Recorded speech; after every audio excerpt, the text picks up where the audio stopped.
The New World beta is just around the corner and the list of servers have been revealed. But I think there's a bigger point that actually it's really nice to have proper old school servers rather than say like one conglomerate server per region. But before we talk about that, let's have a look at the list of servers. So the devs on a Steam comment posted a list of servers, and there's not that much information here, but we can actually see like there's a fair number of servers per region, and a couple of the names are quite cool, like El Dorado. And one question you might be asking is, how many people will there be per server? And the actual truthful answer to that is, we don't know. Back in very early alpha, they had a cap of 500 concurrent players, but they said at that point, this was I think like 2018, that they were aiming for 10,000 players per server. Now this is Amazon, and Amazon, for those of you who don't know, have something called Amazon Web Services, basically a very big cloud computing giant. So if anybody can achieve decent sized servers, I mean, I believe Amazon actually already helped with other game servers. I would expect Amazon to be able to do it, and hopefully there won't be any issues at launch. Now in theory that could be the end of the video, but I just think that there's a point that applies to the wider genre of MMOs, and I'm happy that New World is basically bucking that trend. And that is that the old idea of the server has been very much diminished over time, and I think to the detriment of MMOs. So let's look at WoW. Initially it started off with your normal standard servers, as most people would know them, but over time more and more things have changed. So we've had like cross realm, so initially it started off with battlegrounds because the queues were too high, and now in some cases you can actually just run around the world with people on different servers. And then you've got the extreme end of this, where it's a game like Elder Scrolls Online, where they basically have one server per region, and then like when you log in, each area of the game will be on like one server. I'm not 100% sure if they have different servers per zone or what actually happens in ESO, so don't quote me on that. But it basically means when you want to play together with your friends, if you're in the same region, you can. All of these things at the time were fine, and they seemed fine, and they sort of are fine. And I can see maybe something like New World adopting the cross-realm battleground queues, because Outpost Rush, I think it's 25 versus 25.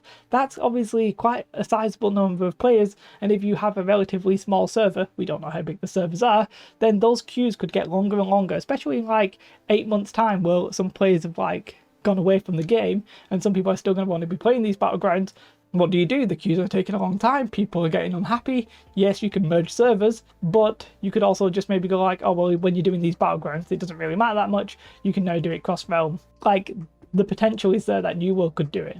But overall, I think this diminishing of the server has really taken the heart and soul out of some games. It basically reduces the consequence of your actions, and it diminishes the need for a lot of the social interactions, because players basically become expendable to you because your reputation with them doesn't matter. A simple example, let's say you want to be one of the very best crafters of swords. Well, if you're competing with a whole region like NA or EU, you might be 1 out of 1,000 or even higher who want to be the best. But let's say you're on a smaller server with, let's say, 5,000 people on it, you might only be 1 in 5 or 1 out of 10. You're more likely to be locally known on that server. It's basically all about reputation and feeling valued. If you're a great tank in World of Warcraft Classic, for example, you could become known on your server. If you're a great tank on World of Warcraft Retail, it doesn't matter, because they can just get another one from a different server. So it just diminishes that kind of like reputation. And it sounds weird because like I'm not playing an MMO to be famous. I'm making YouTube videos to be famous.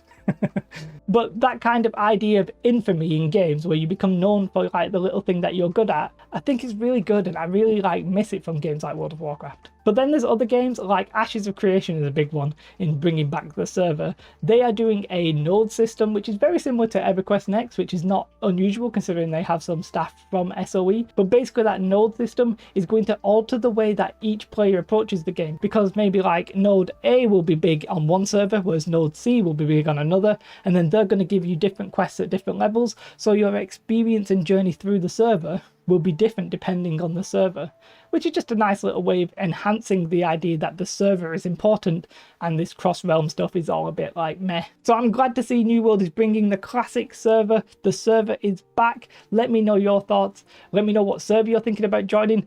I'm no clue what I'm doing, but if you want to join my Discord, there's a very small number of us right now, but we might get together and play. Do feel free to join up there. Have a most beautiful day. Like and subscribe. Goodbye.